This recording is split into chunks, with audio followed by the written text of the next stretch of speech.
Il y a bien longtemps, avant l'arrivée des Anglais, avant l'arrivée des Hollandais, à une époque où il existait encore des animaux géants, et où la Nouvelle-Guinée et l'Australie ne formaient qu'un seul continent, le Sahul, vivaient déjà des peuples aborigènes.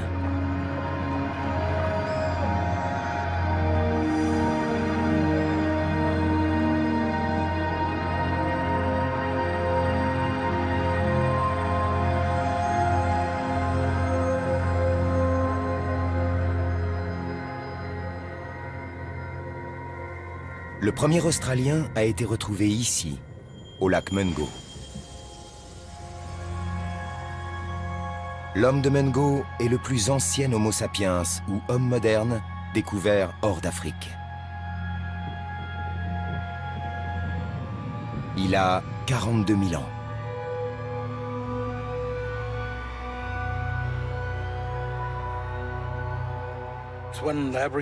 À l'époque, des peuples aborigènes vivaient sur ce territoire. Ils cuisinaient, chassaient, pêchaient et élevaient leurs enfants. Ça fait partie de nos racines. Pouvoir établir un lien comme ça avec nos ancêtres, c'est magique.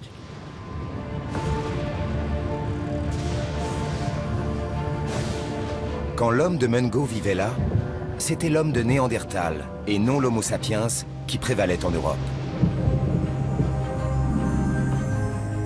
En Amérique, les premiers peuplements ne sont attestés que 25 000 ans plus tard.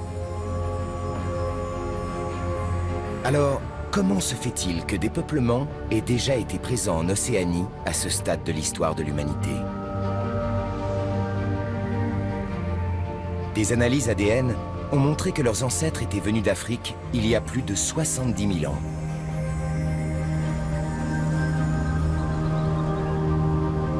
Ils ont été les premiers humains à effectuer une migration sur une telle distance.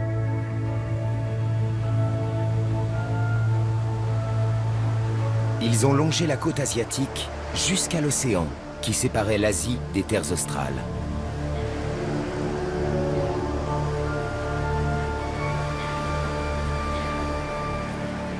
À l'instar des astronautes qui s'élancent dans l'espace sans savoir s'ils trouveront une planète habitable, ils ont osé la première grande traversée maritime de l'histoire.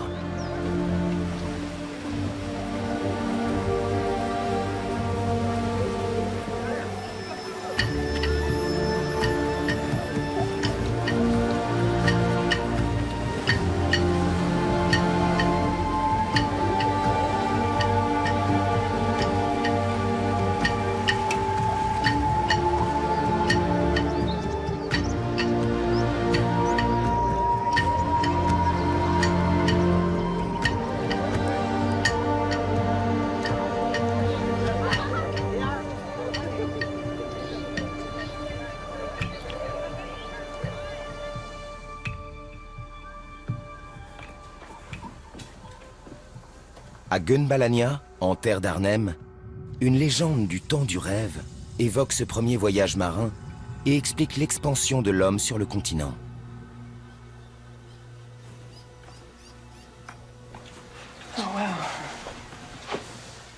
La mère de la création, Yingana. Yingana.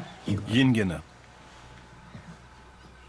Elle est venue de l'extrême nord, Cutby, comme on dit dans notre langue. C'est de là qu'elle est venue, son point de départ. Les légendes comme celle de Yingana corroborent de façon très poétique le passé paléontologique de la région. Elles indiquent que les hommes sont venus du nord, comme Yingana, ont traversé l'océan depuis les îles et se sont installés en Australie, il y a entre 50 et 60 000 ans de cela. J'aimerais savoir ce que vous en pensez. Elle venait sans doute de très loin. De plus loin. Ça, ce sont des paniers traditionnels. Yingana transportait beaucoup de bébés.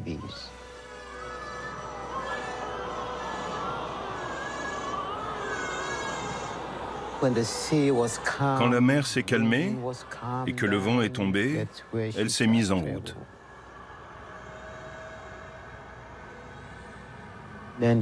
Et elle est arrivée près d'un rivage. Elle s'est arrêtée.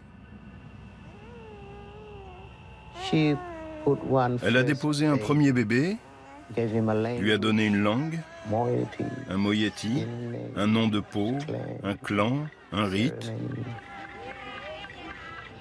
C'était le premier.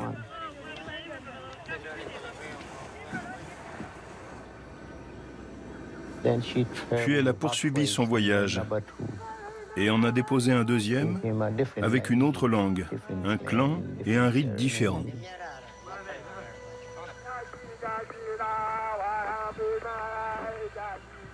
Et ainsi de suite, vers le sud et vers l'est, en déposant des bébés.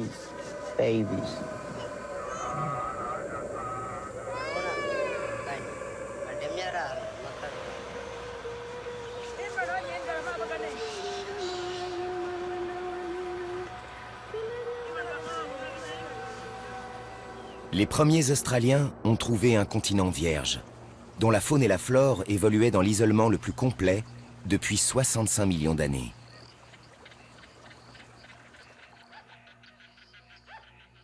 Le paysage australien actuel n'a rien à voir avec celui que les premiers arrivants ont vu.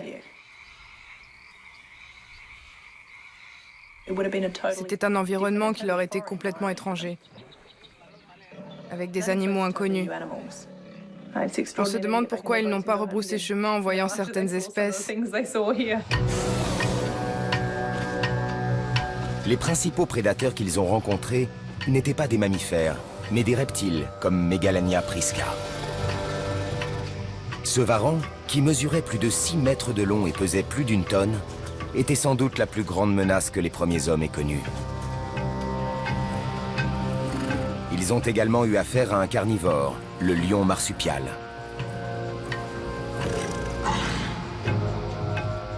Et à un émeu géant.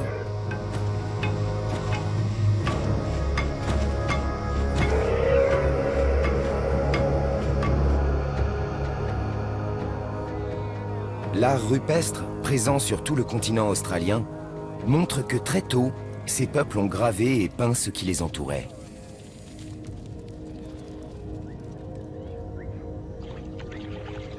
C'était une façon d'apprivoiser cet univers étrange.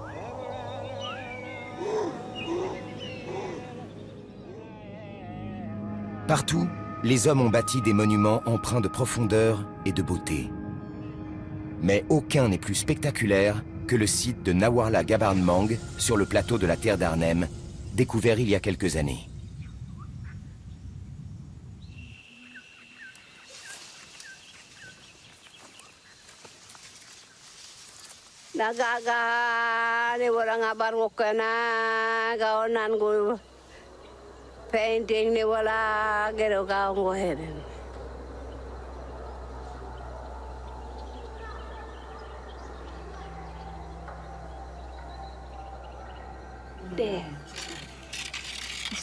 Ça, c'est un woomera. Ils y fixaient une pointe et la propulsaient pour chasser le kangourou.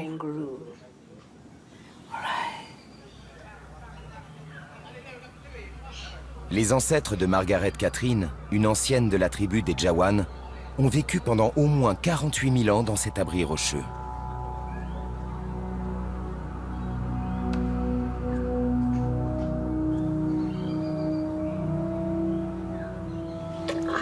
Je ne sais pas comment ils ont fait, mais sa beauté est éternelle.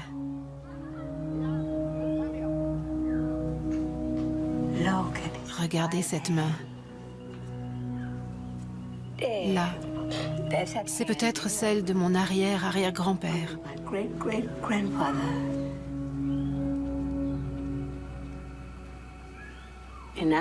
Dans notre culture, on considère que les ancêtres sont toujours là. Ils restent pour veiller sur le pays.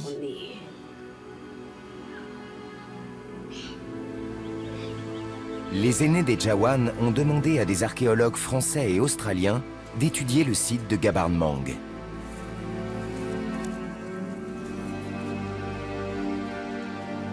Les chercheurs viennent de découvrir que l'abri avait été consciencieusement creusé des dizaines de millénaires auparavant.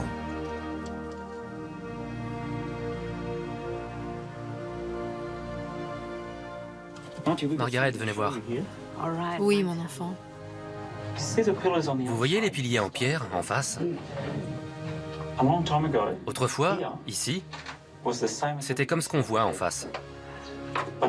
Mais les ancêtres ont extrait des blocs de pierre en partant de l'extérieur. Un par un, ils ont enlevé les piliers et ont pénétré plus profondément à l'intérieur, jusqu'à celui-ci, un des seuls qui reste après leur passage. C'est incroyable. Merci. 40 000 ans avant l'édification de Stonehenge en Grande-Bretagne, les ancêtres de Margaret ont façonné un site pour lui donner une signification culturelle forte.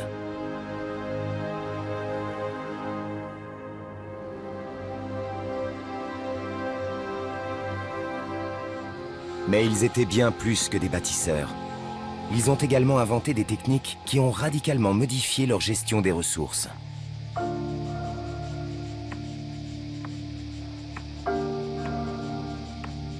En Europe, les outils en pierre polie sont apparus avec l'invention de l'agriculture, il y a 10 000 ans.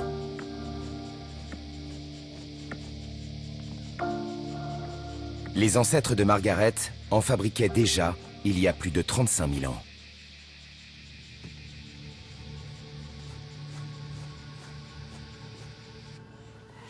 Ce fragment était fixé à une hache en pierre. Oui. Les ancêtres l'ont fabriqué en frottant cette pierre contre une autre. Et cet éclat a dû se détacher quand ils ont voulu l'aiguiser. Il doit venir de cet endroit du galet.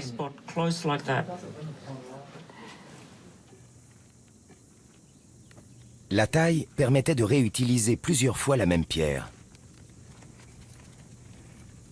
En plus de constituer des outils efficaces, ces haches étaient également des objets cérémoniels de toute beauté.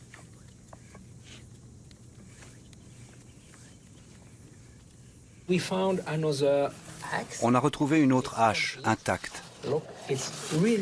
L'outil est très bien préservé. Regardez, elle est très belle. Oui, très belle. Et voici l'autre côté. Oui. Et la pierre est très lisse. Elle est très bien conservée.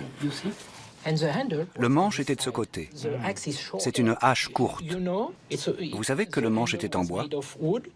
Oui, en bois. Il était fixé avec de la cire d'abeille. De la cire? Oui, ça collait bien.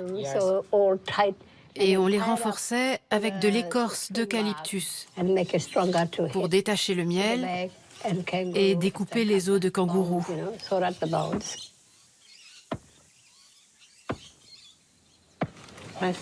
C'était très utile. Oui, c'est ce que m'a dit mon grand-père.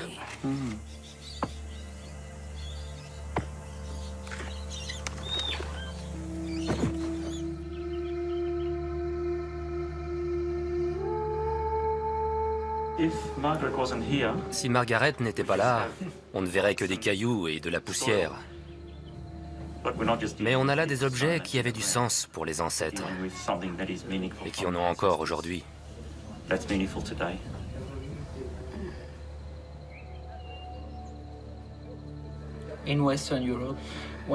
En Europe occidentale, quand on étudie les pierres ou un site archéologique, tout est froid. Ici, les objets sont vivants. On est dans une dimension à la fois morale, intellectuelle et très spirituelle. J'apprends vraiment beaucoup de Margaret. C'est ça la différence.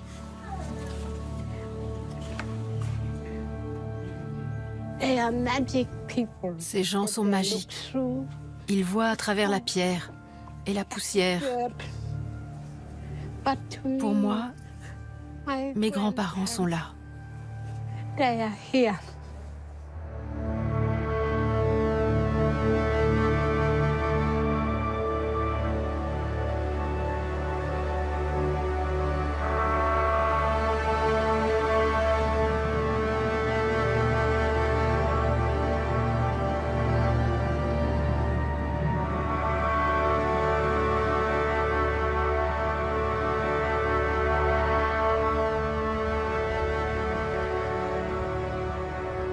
Il existe des millions d'œuvres d'art préhistoriques en Australie.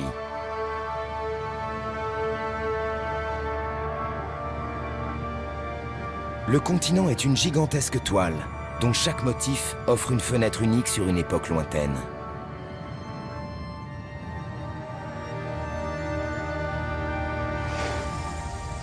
Dans la péninsule de Murujuga, les ancêtres ont créé la toute première représentation d'un visage.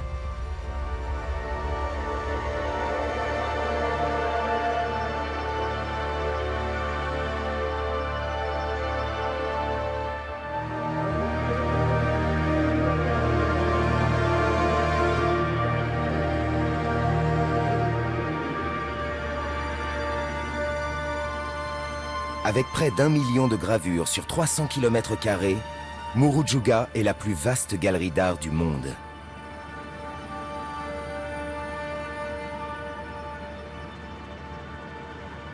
L'archéologue Ken Mulvaney collabore avec un ancien de la tribu Wunguju, Wilfred Hicks, pour retracer l'histoire de ces autoportraits ancestraux.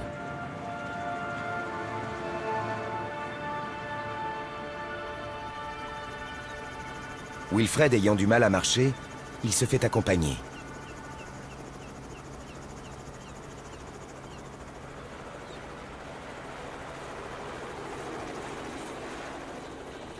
Yoy!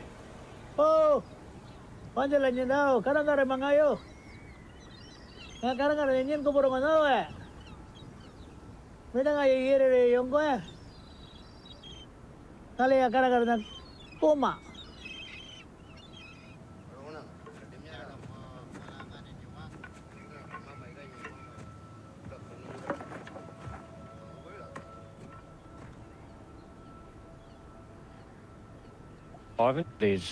À ma connaissance, il y a environ 70 visages sur tout l'archipel d'Ampier, et chacun est unique. On voit la représentation classique, avec au centre les pointillés en cercle concentrique. Celle-ci montre 2 visages. Elle utilise ce style très ancien de dessin géométrique, à base de points et de traits pour diviser l'espace, et l'intègre au dessin des visages. L'art préhistorique est très complexe dans ses motifs. Ça date de quand? Vu le degré d'érosion, je suis sûr que ça a été fait il y a des dizaines de millénaires. Je dirais au moins 25 000 ans, peut-être 35 000.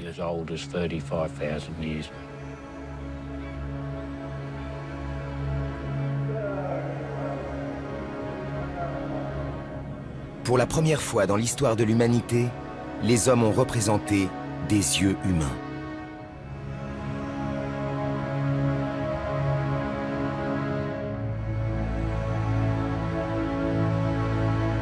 Yoy!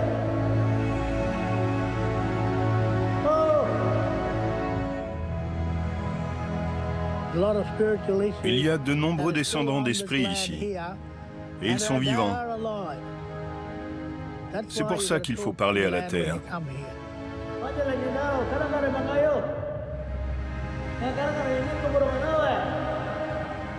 Ces pierres sont très précieuses pour nous. Elles rendent compte de la création, comme la Bible. En les voyant, on comprend le passé. La loi des aborigènes enseigne tout ça.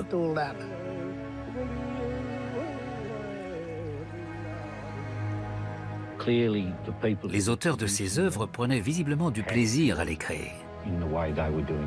Elles sont spectaculaires.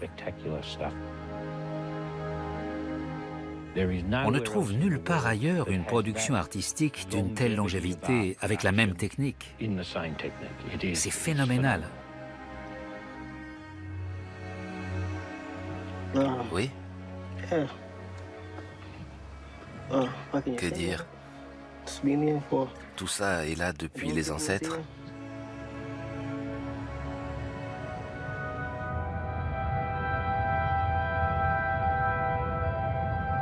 Aujourd'hui, Murujuga abrite la plus grande raffinerie de pétrole de l'hémisphère sud.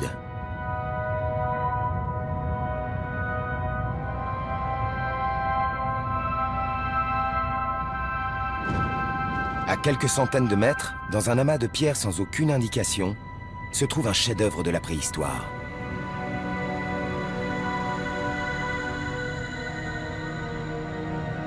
On peut y voir des gens qui grimpent à des poteaux, ainsi qu'un autre visage.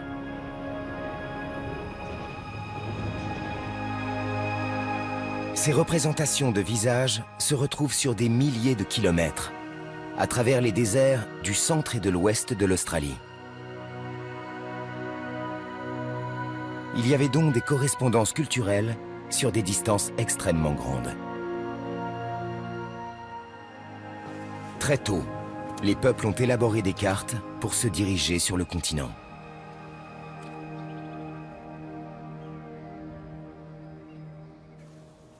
Ils représentaient l'eau sous forme de cercles comme ceci, ou de cercles concentriques. Ils sont reliés par des traits qui sont les vallées. On a là une des toutes premières cartes aborigènes des points d'eau dans cette région désertique d'Australie occidentale. Elle est extrêmement ancienne. On n'est pas à l'époque de Christophe Colomb, ni à celle du Christ ou des Phéniciens, ni même au début de l'agriculture. C'est une carte qui remonte sans doute à des dizaines de milliers d'années. Ce sont les toutes premières cartes que l'on connaisse.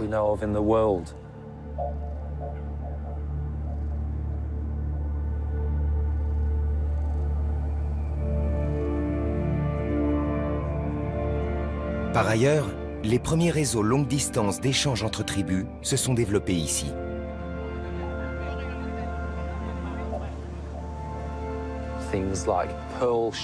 Des objets, comme des perles des régions occidentales, étaient transportés jusqu'en Australie méridionale. Ça représente une distance colossale pour les premiers millénaires de l'occupation du continent.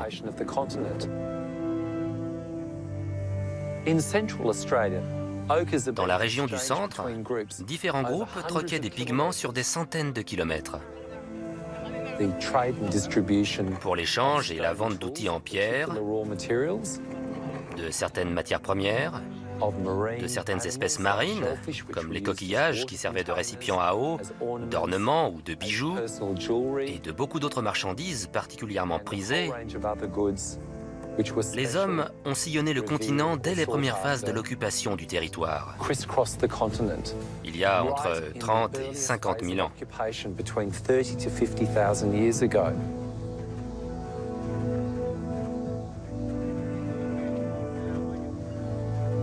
Les recherches archéologiques prouvent qu'il y a 30 000 ans, les premiers Australiens avaient déjà exploré tous les recoins du plus inhospitalier des continents.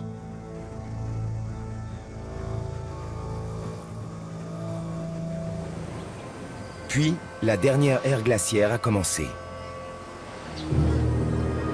Au cours des 10 millénaires qui ont suivi, le Sahul est devenu un désert froid et sec.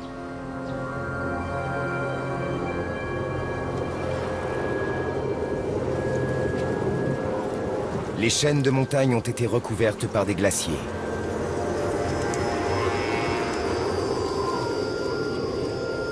La proportion de régions désertiques sur le continent est passée de 60 à 90%. Autour du lac Mungo, les dunes de sable ont progressé, réduisant peu à peu la surface d'eau douce. Les températures nocturnes pouvaient atteindre les moins 20 degrés. Difficile d'imaginer quiconque vivant ici.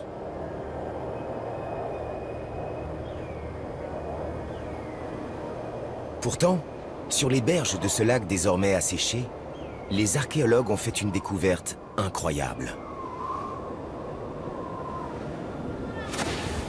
Des empreintes de pas d'hommes, de femmes et d'enfants datant d'il y a 20 000 ans.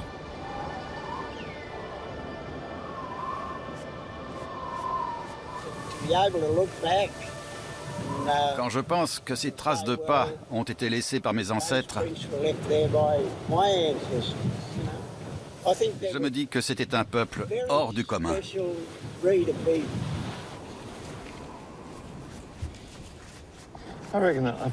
Une empreinte de pas, c'est la marque personnelle d'un individu, comme sa poignée de main ou son sourire.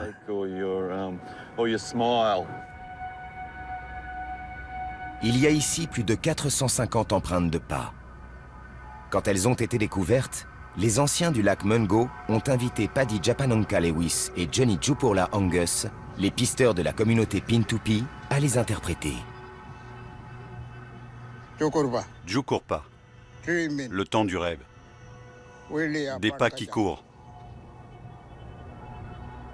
Nés dans les déserts du cœur de l'Australie, ils sont parmi les derniers à être capables de comprendre ces traces dans le sable et l'argile. Ce qu'ils décrivent est étonnant.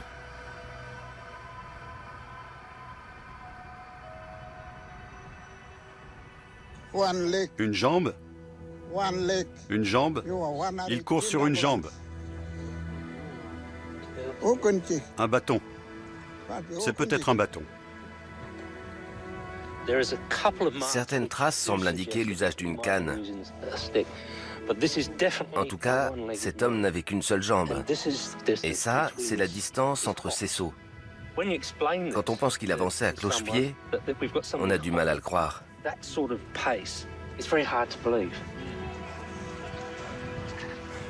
Cet unijambiste chassait un kangourou avec 3 autres hommes qui couraient très vite. Là, c'est un kangourou. Regardez. Là-bas, un autre homme. Et un autre, très grand, qui courait dans cette direction. Cette empreinte est importante parce qu'elle appartient à un grand pied, de près de 30 cm. On a une allure de 3,70 m par seconde. À partir de là, on peut calculer la stature et la vitesse. Il devait faire autour d'1,93 m et la pointe de vitesse enregistrée ici est de 37 km/h.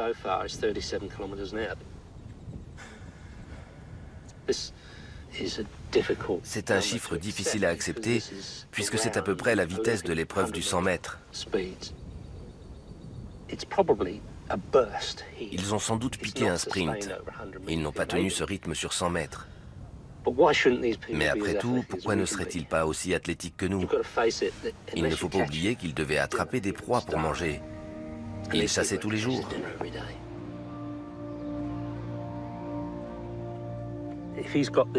Si ces hommes étaient aussi puissants et rapides, ils devaient être très bien nourris, alors qu'ils vivaient en pleine ère glaciaire.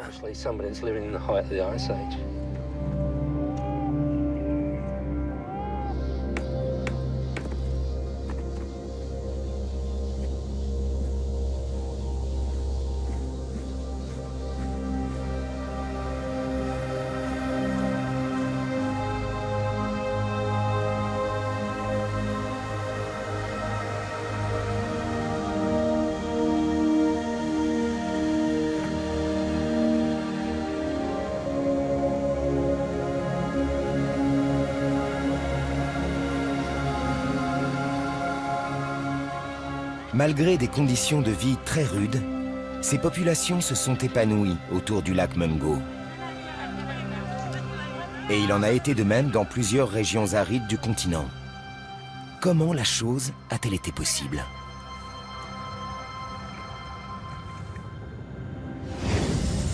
Dans les vastes étendues désertiques d'Australie occidentale, le secret consistait à posséder une connaissance parfaite de tous les végétaux, animaux ou plans d'eau.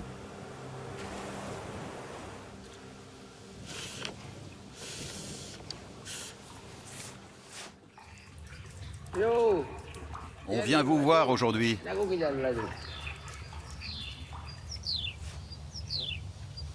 Je vous ai quitté il y a longtemps, mais je suis de retour. Timmy Patterson a grandi dans une tribu qui n'a pas eu de contact avec les Européens avant les années 60. Ses parents lui ont montré cette source. Les martous viennent ici depuis des dizaines de milliers d'années. L'eau est encore vivante aujourd'hui. C'était la principale source d'eau de nos ancêtres.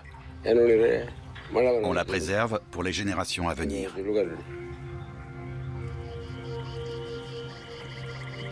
Avant la glaciation, quand les ancêtres de Timmy sont arrivés ici, les terres environnantes étaient plus humides. La faune et la flore étaient différentes et plus abondantes.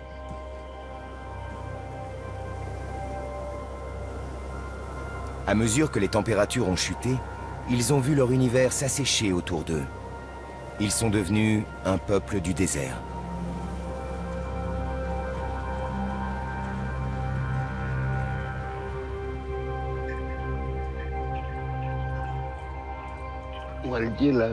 C'est un serpent du temps du rêve qui a créé cette source, le Djila. Il vit toujours ici. Les ancêtres s'adressaient toujours à lui.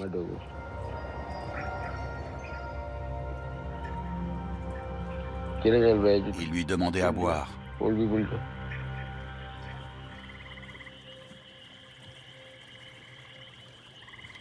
Il le saluait à chaque fois en arrivant et en repartant.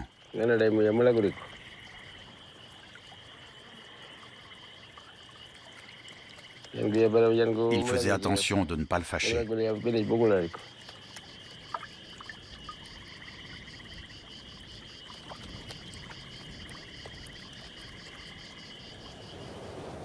Dans ce désert de sable, il pouvait s'écouler des décennies sans une seule goutte de pluie. Pour survivre, les ancêtres de Timmy devaient savoir exactement où et quand trouver de l'eau.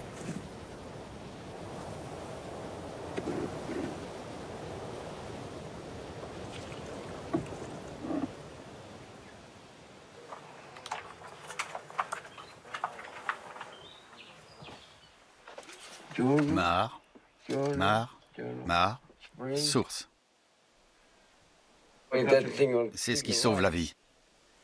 Ça conduit au plan d'eau.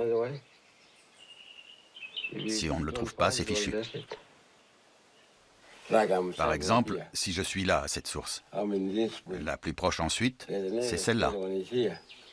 Je dois aller de là à là. Si je peux aller là, je peux couper directement. Ils utilisaient leur tête. Ils nous ont transmis leur savoir. Une vraie piste chantée.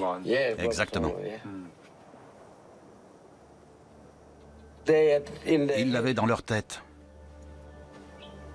Et ces choses-là se perpétuent de génération en génération.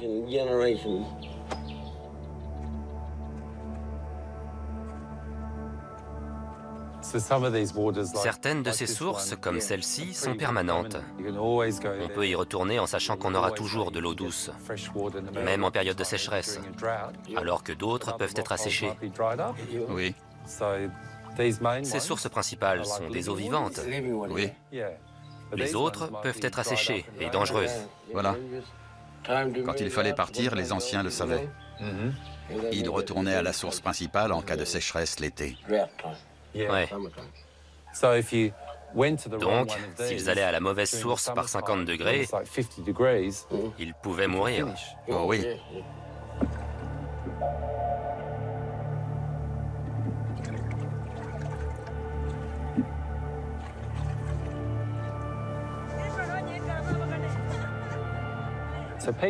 Les gens ont survécu parce qu'ils connaissaient ces emplacements. C'est la carte de leur survie. Ils ont fait preuve d'une souplesse et d'une organisation sociale incroyable. Ils avaient de la famille répartie sur des distances considérables. Donc ils pouvaient se réfugier dans des régions situées à 200 ou 300 km et y rester plusieurs années.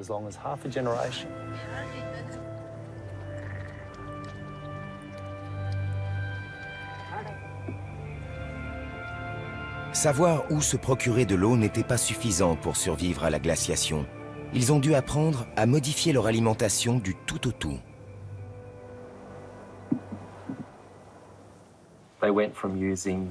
Ils sont passés des fruits et des marsupiaux à des aliments comme les reptiles, très présents dans le désert, et à un régime totalement différent, à base de raisins du désert, de larves.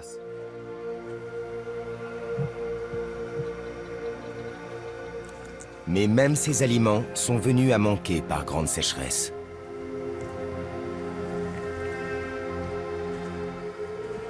Les populations ont dû trouver une solution pour tirer parti de l'énergie contenue dans les broussailles du paysage désertique.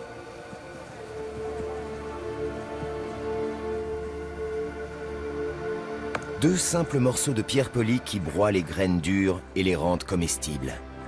La meule est inventée.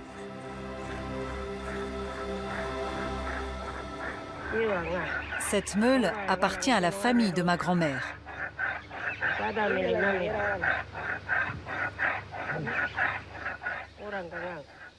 Ces femmes de la tribu Martou ont toutes grandi dans le désert, sans contact avec les Blancs. Maintenant, on est revenu et on s'entraîne à moudre. Parce qu'on est leur descendante. Je suis la petite fille de Wartou Wartou.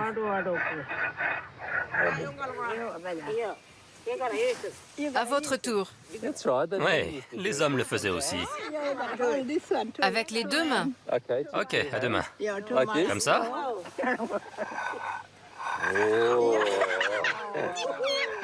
Je broie. Pas mal pour un initié, hein? Si on fait ça plusieurs heures, c'est du sport.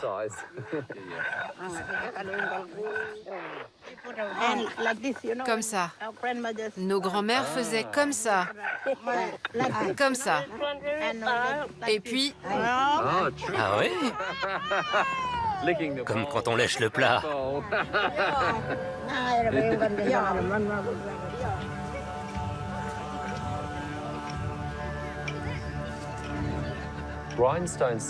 Les meules se sont développées quand la sécheresse s'est intensifiée, lors du dernier âge glaciaire australien. L'inconvénient, c'est que moudre des graines est un travail intensif. Il faut déjà plusieurs heures pour en cueillir suffisamment. Et on obtient entre 600 et 800 kcal par heure d'efforts fournis. Mais l'avantage, c'est que c'est une denrée sur laquelle on peut compter.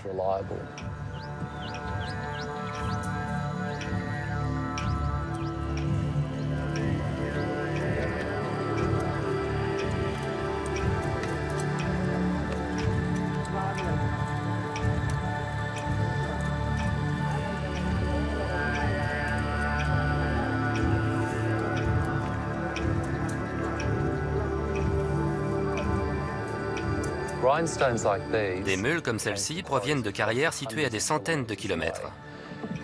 C'étaient des objets importants qui pouvaient permettre de sceller un lien social ou un mariage. Le colportage de ces meules a été capital en termes d'innovation, de propagation des langues, d'échange d'informations et bien sûr de déplacement de la population qui était extrêmement mobile en Australie. Le rayonnement et la transmission des inventions se sont faits à une vitesse insoupçonnée des Européens. Un peu comme une piste du rêve accélérée.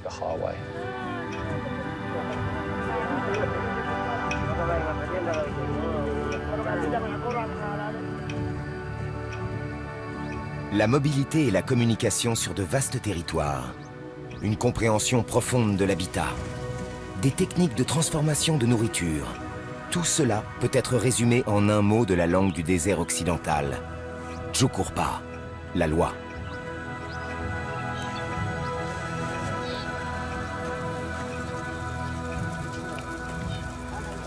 La loi repose sur le respect des connaissances accumulées depuis des millénaires. Elle détermine les liens et la hiérarchie à l'intérieur d'une société et constitue le ciment social qui a permis à ces peuples de survivre à l'ère glaciaire, même dans les zones les plus rudes.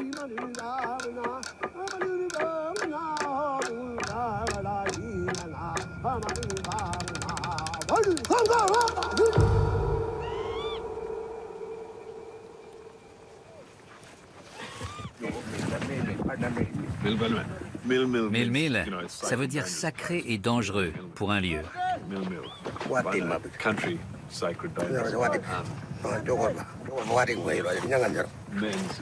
C'est la terre sacrée des hommes, d'après la loi. Je ne devrais pas en parler. Il pourrait me tuer. Mais non. Ces anciens de la tribu Pitjantjatjara ont tous été initiés dans le grand désert de Victoria, en Australie méridionale. Comme leurs ancêtres, ils suivent la piste chantée du Wadi Ngingni pour traverser la plaine de Nullarbor, c'est-à-dire des nuées d'arbres. C'est un territoire hostile. Aucune végétation comestible et seulement 2 petits plans d'eau sur des milliers de kilomètres carrés.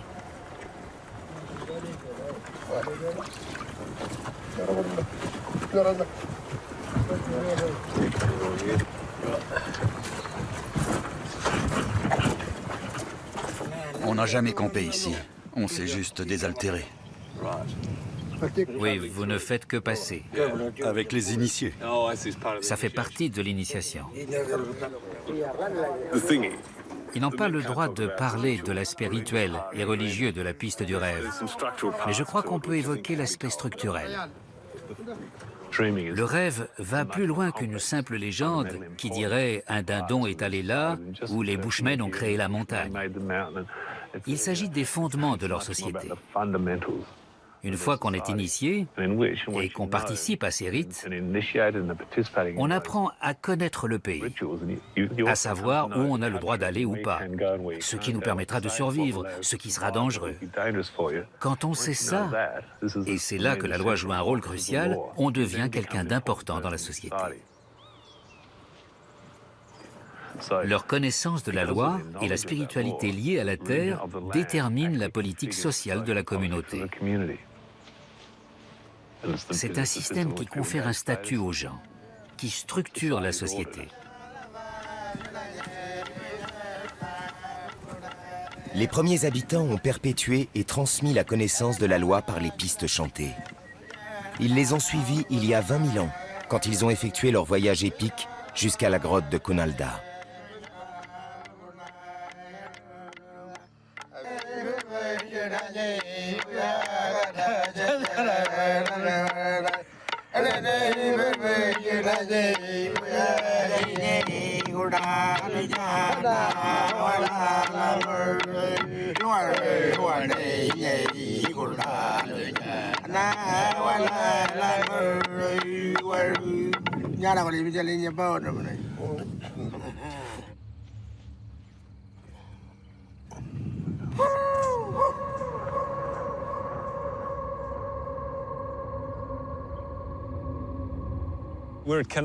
Nous voici à la grotte de Kunalda, l'un des sites préhistoriques les plus importants d'Australie, voire du monde entier.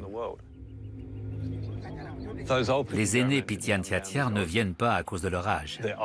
La descente est raide. Ils nous ont dit, on n'est pas fous, on n'y va pas.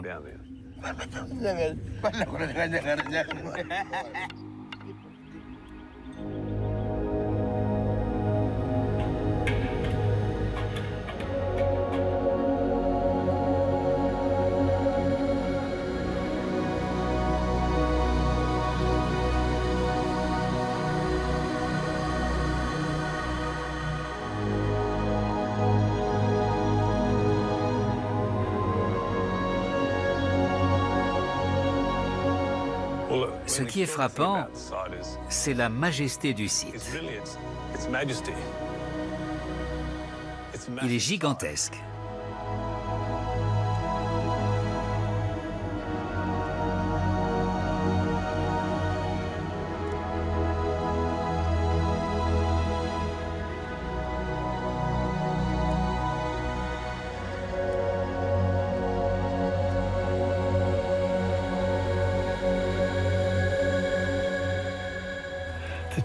La grandeur de ce décor souterrain est incroyable. C'est une sensation un peu irréelle de se dire que des hommes étaient là il y a 20 000 ans et que ce paysage était alors aride à l'extrême.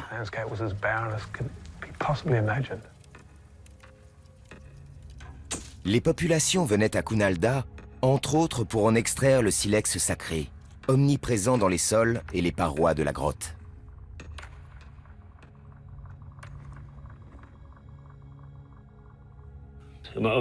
Il est si tranchant que ça fait un excellent outil pour couper.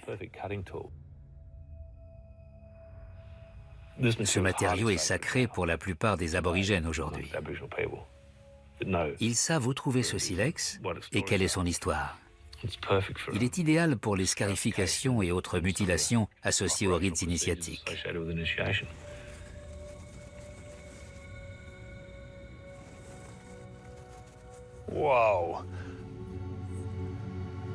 C'est impressionnant.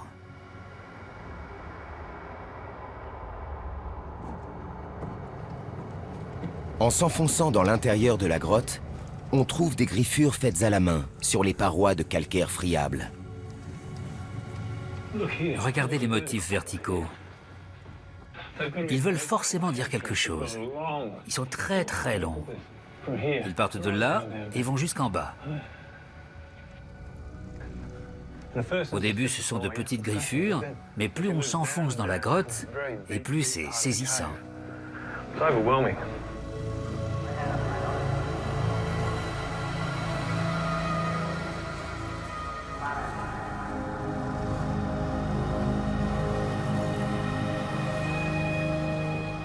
La raison pour laquelle des hommes venaient ici laisser leur empreinte est peut-être à chercher dans les tréfonds de la cavité.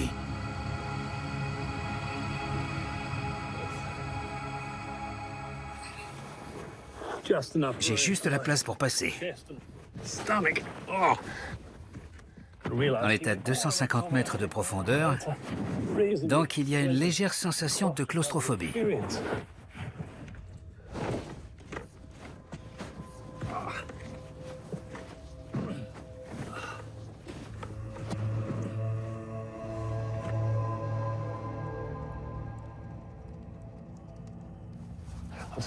Je suis au bord d'une falaise d'au moins 30 mètres qui donne sur une caverne en forme de dôme. Je vais jeter un caillou. Écoutez. Écoutez. Voilà. C'est un endroit terrifiant. Eh bien ici, il y a des traces de mains. Des vestiges, comme un gros tas de silex. C'est ici que les gens venaient, dans le ventre de la grotte, au centre de la Terre.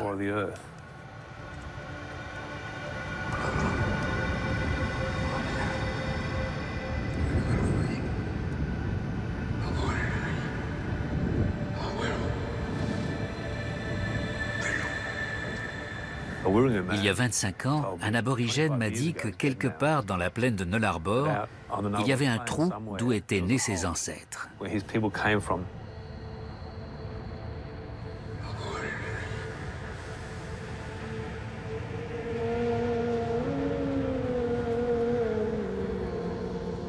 Ils sont sortis de terre.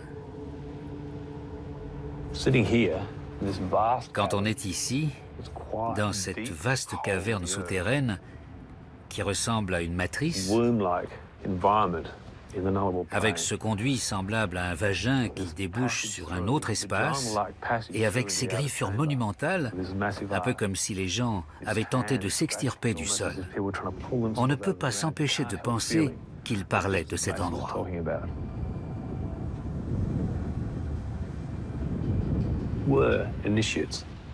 Est-ce que les initiés étaient amenés ici, il y a 20 000 ans, pour apprendre les rites, laisser leur empreinte et perpétuer la tradition? Les motifs et les rites étaient là pour graver de façon indélébile les enseignements de la loi.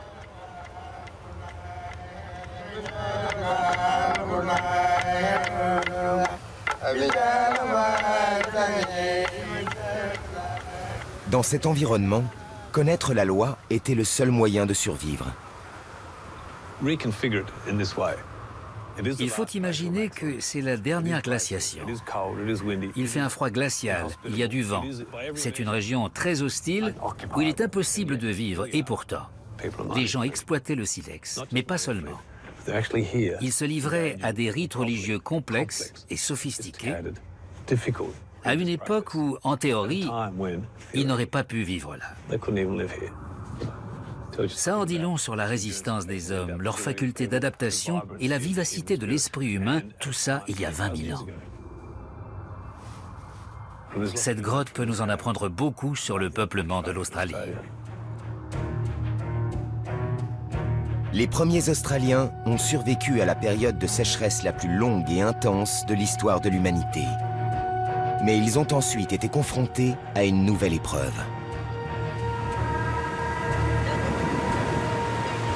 Au cours des 10 000 ans qui ont suivi, sous l'effet du réchauffement climatique, le niveau des mers s'est élevé de plus de 120 mètres.